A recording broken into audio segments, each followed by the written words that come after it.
La mañana del domingo 22 de febrero de 2026, se anunció el abatimiento de Nemesio Rubén Oseguera Cervantes, alias El Mencho, máximo líder del cártel Jalisco Nueva Generación.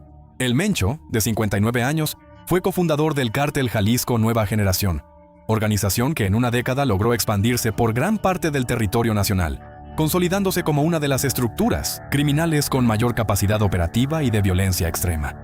El gobierno de Estados Unidos ofrecía hasta $15 millones por información que condujera a su captura, mientras que en México figuraba como uno de los objetivos prioritarios, básicamente el Osama Bin Laden mexicano, lo que comenzó como una cadena de rumores, acompañados de estallidos de violencia en distintos puntos del país. Terminó escalando hasta convertirse en uno de los acontecimientos más trascendentales para la seguridad nacional en la última década. Según la información preliminar, la operación habría combinado inteligencia estratégica de alto nivel, coordinación interinstitucional, inteligencia proporcionada por Estados Unidos y, por supuesto, una ejecución táctica precisa. En esta operación participaron elementos de Fuerzas Especiales del Ejército Mexicano y la Guardia Nacional, la Fiscalía General de la República, el Centro Nacional de Inteligencia y áreas de inteligencia militar. La pregunta ahora es inevitable: ¿cómo se gestó realmente esta megaoperación? ¿Qué papel jugó la inteligencia compartida por Estados Unidos? Y sobre todo, ¿qué implica la muerte del Señor de los Gallos para el futuro de la guerra contra el narco? ¿Quién será su sucesor y cómo se reconfigurará el mapa criminal en México? Bueno, todo eso estás por descubrirlo. Suscribirte y compartir. Bienvenido al canal. Verás, los primeros indicios de la operación comenzaron un día antes, el 21 de febrero de 2026. Vecinos del exclusivo complejo Tapalpa, en Jalisco, reportaron un sobrevuelo inusual. 2 helicópteros militares dieron un par de vueltas sobre la zona y se retiraron. Nada escandaloso a simple vista, pero en Tapalpa, Jalisco, y menos aún, en esa zona residencial, este tipo de movimientos militares no son normales. Tapalpa es un pueblo mágico y destino turístico de descanso, conocido por sus paisajes boscosos y cabañas aisladas en la Sierra Madre del Sur jalisciense. Aunque bien se sabe que algunas partes son bastión del cartel, ese fue el primer indicio. No obstante, la mañana del domingo 22 de febrero, alrededor de las 7:00 de la mañana, cuando apenas amanecía entre los bosques de la sierra, la escena cambió radicalmente. Testigos reportaron el avistamiento de 4 helicópteros militares, posiblemente UH-60 Black Hawk, artillados con M134 minigun, acompañados por 2 aviones T-6C Texan de la Fuerza Aérea Mexicana. A las 7:20 am, comenzaron maniobras más cerradas sobre los fraccionamientos y el rancho El Pinto, ubicados a unos 7 kilómetros del centro de Tapalpa, Jalisco, muy cerca de la presa del Nogal. Minutos después, se escucharon las primeras ráfagas de disparos, helicópteros artillados, según múltiples testimonios, efectuando fuego hacia tierra, mientras las fuerzas federales avanzaban por los caminos rurales que conducen al rancho El Pinto. El enfrentamiento se habría extendido por aproximadamente 2 horas. Entiende esto: por años, El Mencho construyó una red compleja de protección, casas de seguridad, anillos de vigilancia, rutas alternas y refugios, distribuidos en todo Jalisco, Colima, Nayarit, Guanajuato y Michoacán.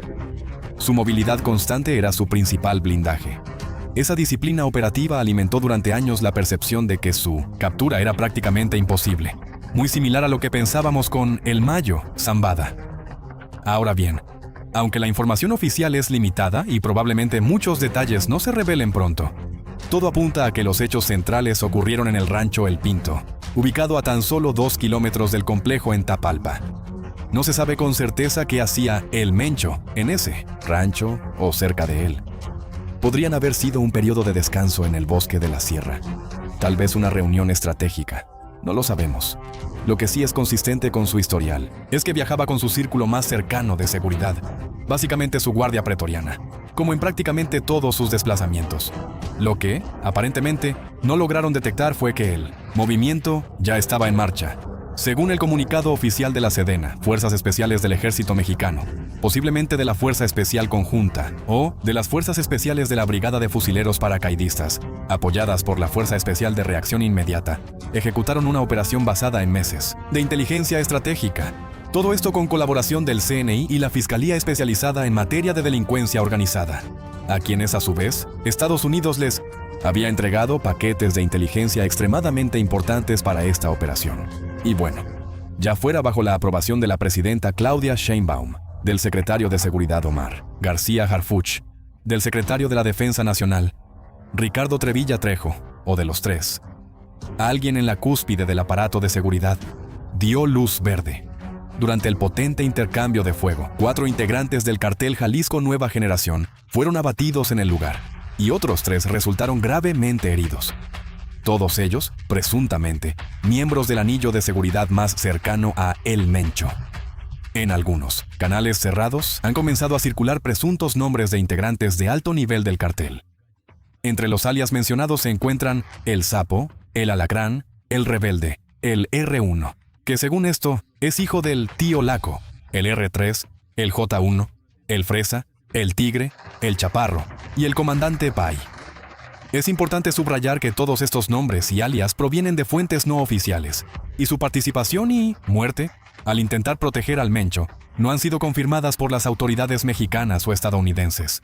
Continuando, entre los 3 integrantes gravemente heridos del CJNG estaba el mismísimo Nemesio Rubén Oseguera Cervantes, alias El Mencho o El Señor de los Gallos, así como uno de sus lugartenientes más relevantes, Gonzalo Mendoza Gaitán, alias El Sapo, identificado como uno de los operadores más violentos y estratégicos dentro del cártel.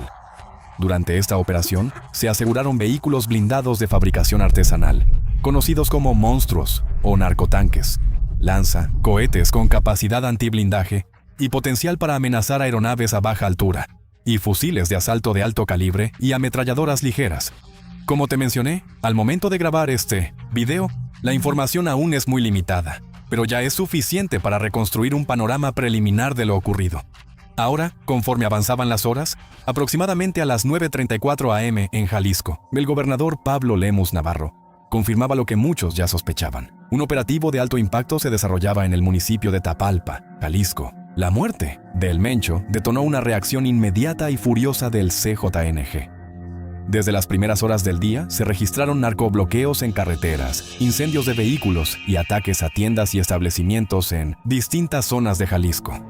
En varias ciudades, los servicios de transporte público fueron suspendidos como medida preventiva, mientras las autoridades exhortaron a la población a permanecer en sus domicilios por motivos de seguridad. Pero conforme avanzaron las horas, los bloqueos se extendieron hacia estados vecinos. Guanajuato, Michoacán, Nayarit y Aguascalientes reportaron incidentes similares, y posteriormente comenzaron a registrarse eventos en Tamaulipas y otros estados del país, a cientos de kilómetros del epicentro inicial. La expansión geográfica sugiere una reacción coordinada, más orientada a generar presión y caos que a controlar territorio específico. Porque, ante la magnitud de la respuesta criminal, las autoridades jaliscienses activaron el Código Rojo, el nivel máximo de alerta en Jalisco. Y bueno, esta táctica de los cárteles mexicanos que usó el CJNG es conocida en el ámbito de seguridad como terrorismo urbano de distracción. Este no busca conquistar territorio, sino saturar la capacidad de respuesta del Estado, obligándola a dispersar fuerzas para atender incendios, proteger civiles y restablecer el orden. Pero el objetivo real es diluir la presión sobre el punto crítico del operativo. En serio, este probablemente sea uno de los episodios más grandes de narcobloqueos y despliegue federal para aseguramiento de carreteras en la historia reciente de México. En el Bajío, la movilización fue impresionante. Convoyes, puntos de control, presencia aérea y operativos simultáneos en múltiples municipios. Quienes estuvieron ahí saben exactamente a qué me refiero. Sin embargo, no fue hasta las 11:10 de la mañana, cuando un comunicado oficial de defensa confirmó que Nemesio Rubén Oseguera Cervantes había muerto. En este comunicado oficial, se dejó claramente dicho que el líder del cártel no habría fallecido de manera inmediata en el punto de contacto. De acuerdo con la información, fue herido de gravedad durante el enfrentamiento y posteriormente evacuado por vía aérea, presumiblemente en un helicóptero o aeronave militar con destino a la Ciudad de México, donde recibiría atención especializada, pero murió durante el traslado aéreo. Y es fundamental repetirlo. Según la versión oficial, el Mencho fue capturado con vida, pero gravemente herido durante el operativo, y posteriormente sucumbió a las heridas sufridas. Desde el punto de vista operativo y jurídico, se trata de una captura seguida de muerte por lesiones en combate, no de una ejecución, ni de un fallecimiento instantáneo en el lugar. Porque tan solo imagina esta escena. El Mencho, gravemente herido, junto a otros 2 de sus escoltas, incluido el Sapo, es evacuado de inmediato en una aeronave militar rumbo a la Ciudad de México. El protocolo era claro: extracción aérea urgente, y en pleno vuelo, desangrándose lentamente. Muere el hombre más poderoso del crimen organizado en México. No en una celda, no en un tribunal, sino entre la sierra y el cielo, tras un enfrentamiento armado con fuerzas especiales que finalmente terminó con su vida, a diferencia de operativos anteriores que terminaron en repliegues tácticos o en episodios como los llamados Culiacanazos en Sinaloa. En esta ocasión el gobierno de México y Jalisco sostuvo la ofensiva hasta concretar el objetivo prioritario. Tras el comunicado oficial de la Secretaría de la Defensa Nacional, la presidenta Claudia Sheinbaum felicitó públicamente al ejército mexicano y a la Guardia Nacional, validando el resultado del despliegue y enviando un mensaje político claro de respaldo institucional. Por su parte, el secretario de Seguridad y Protección Ciudadana, Omar García Harfuch, destacó la participación de la Fuerza Aérea Mexicana y del Ejército, subrayando la coordinación interinstitucional y confirmando la veracidad de los hechos reportados. El costo para el Estado también fue real. 3 elementos de fuerzas especiales resultaron heridos durante el enfrentamiento contra el anillo de seguridad de El Mencho y, lamentablemente, perdieron la vida. Sin embargo, con información actualizada al cierre del 22 de febrero de 2026, el recuento nacional reporta 25 elementos de la Guardia Nacional caídos en cumplimiento del deber, además de 18 integrantes del Ejército Mexicano y 3 oficiales, sumando también 13 elementos heridos en distintos puntos del país. Mandamos nuestras más sinceras condolencias a las familias de los militares mexicanos caídos. Ahora bien, el cuerpo de Nemesio Oseguera Cervantes, así como el de El Sapo, habrían arribado a la Ciudad de México alrededor de las 16:30 horas, bajo estrictos protocolos de seguridad. A su llegada, el cuerpo del Mencho fue recibido por personal pericial especializado y trasladado en una unidad forense a sus instalaciones, bajo resguardo federal.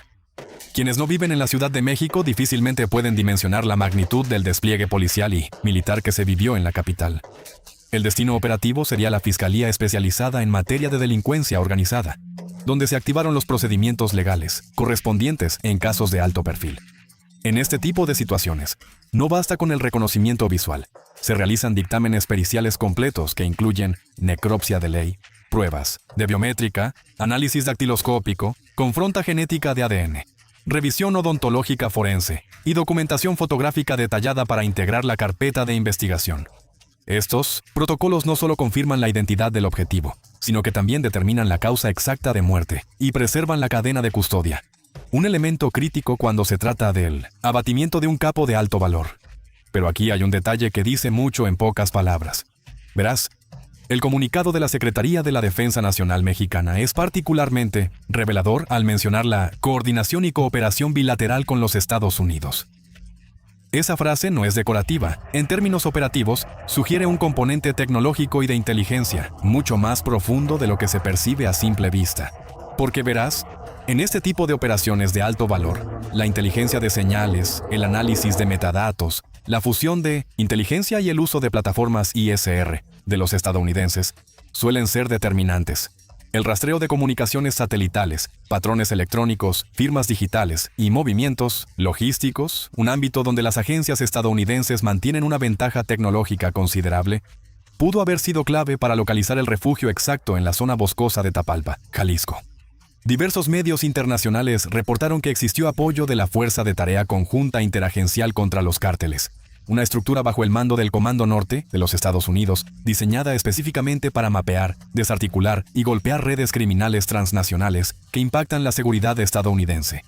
No obstante, esta fuerza operativa, integrada por múltiples agencias del gobierno estadounidense, tiene como objetivo central consolidar inteligencia interagencial, militar, policial y de la comunidad de inteligencia, para construir paquetes de objetivos detallados sobre líderes criminales y sus redes logísticas a ambos lados de la frontera. Un exfuncionario estadounidense, bajo condición de anonimato, afirmó que se había construido un dossier detallado sobre El Mencho. No obstante, tanto funcionarios estadounidenses como fuentes del gobierno mexicano enfatizaron que la incursión fue una operación diseñada y ejecutada por México, por soldados mexicanos, sin participación física de personal militar estadounidense en el terreno. Y sí, lo entiendo, puede haber dudas sobre eso, pero la verdad es que nunca lo sabremos. Fue hasta las 19:54 horas cuando Karoline Leavitt, portavoz de la administración de Donald Trump, emitió un comunicado a través de X en el que confirmó que Estados Unidos sí proporcionó información de inteligencia al gobierno mexicano para contribuir al éxito del operativo que culminó con el abatimiento del Mencho. Sin embargo, la vocera estadounidense no ofreció detalles adicionales sobre qué agencia o fuerza específica habría participado en la generación de esa inteligencia, ni aclaró si existió algún nivel adicional de involucramiento estadounidense, más allá del intercambio informativo y de inteligencia. La muerte del Mencho no representa únicamente un logro simbólico para el gobierno mexicano y Estados Unidos. Constituye un golpe directo al centro de gravedad de una organización criminal que históricamente ha operado bajo un esquema de mando altamente centralizado. Porque verás, a diferencia del cártel de Sinaloa, que hoy funciona más como una federación de facciones en guerra civil, el cártel Jalisco Nueva Generación se consolidó durante años alrededor de un liderazgo vertical, disciplinado y con control operativo concentrado en la figura del Mencho, casi como un dictador, y de otros altos mandos de su confianza. Ese modelo permitió al cartel Jalisco Nueva Generación expandirse con rapidez, imponer cohesión interna y proyectar poder territorial durante más de una década. Sin embargo, también implica un riesgo. Cuando el líder cae, el vacío puede convertirse en un punto de fractura que lleva a más violencia.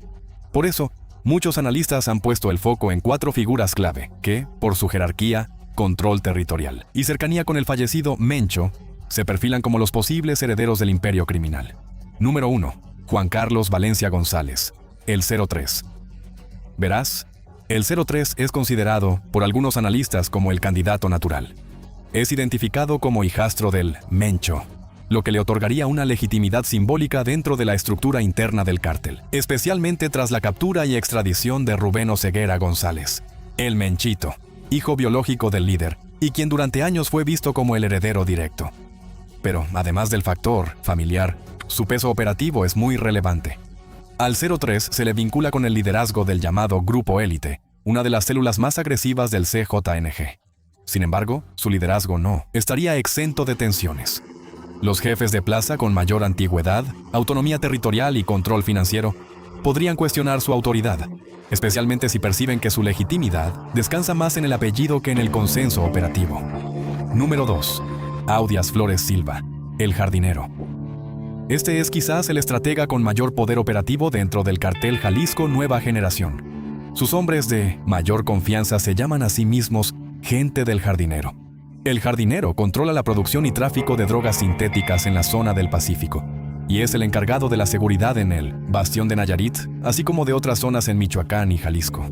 Al jardinero se le considera un hombre de negocios con una disciplina militar férrea, lo que lo convierte en un candidato, capaz de mantener la estructura financiera y logística del cartel. Número 3. Heraclio Guerrero Martínez, Tío Laco.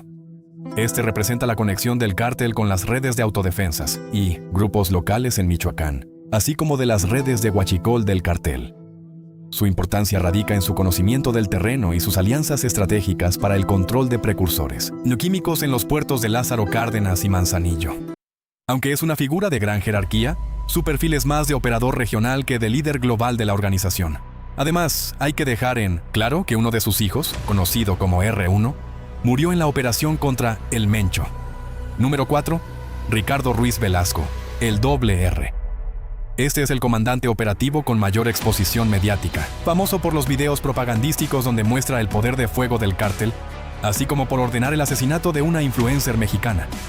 Es uno de los jefes de plaza en la zona metropolitana de Guadalajara y es el responsable de la respuesta armada ante operativos federales. Su lealtad a la familia del Mencho ha sido total, pero su estilo impulsivo, ruidoso y violento podría ser un obstáculo si la organización busca una etapa de menor confrontación con el Estado mexicano. Así que la caída del Mencho representa sin duda el punto de inflexión más relevante en la estrategia de seguridad de la administración encabezada por Claudia Sheinbaum y del secretario Omar García Harfuch. Sin embargo, la experiencia histórica es muy clara. El narcotráfico en México opera como una hidra. La eliminación de una cabeza no garantiza la desaparición del cuerpo. El verdadero desafío no fue únicamente ganar la batalla en las montañas de Jalisco, sino sostener el control territorial, impedir la fragmentación violenta y evitar que el vacío de poder detone nuevas guerras regionales. El Señor de los Gallos ha caído, pero la estructura que construyó permanece. Redes financieras, células armadas, rutas logísticas y mandos intermedios que ahora enfrentan una etapa de redefinición. Las próximas semanas y meses serán decisivas para determinar si este golpe marca el inicio del debilitamiento estructural del Cártel Jalisco Nueva Generación o si estamos ante una reconfiguración más agresiva y descentralizada. Este video está dedicado a los hombres de las Fuerzas Especiales del Ejército Mexicano y de la Guardia Nacional que perdieron la vida durante el operativo en Jalisco. Su sacrificio en cumplimiento del deber no será olvidado. Honramos su valentía, su disciplina y su entrega al país. Honor y gloria a quienes cayeron, nuestra más sincera solidaridad y pronta resignación a sus familias. Aprovecho primero para dar el pésame a las familias de nuestros compañeros que perdieron la vida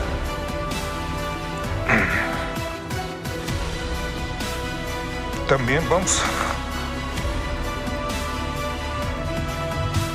y un reconocimiento a nuestro personal militar que realizó una operación exitosa. Se puede ver desde muchas ópticas, pero es definitivo que cumplieron su misión. ¿Y qué es lo que se demostró? La fortaleza del Estado mexicano. De eso no hay duda. Gracias.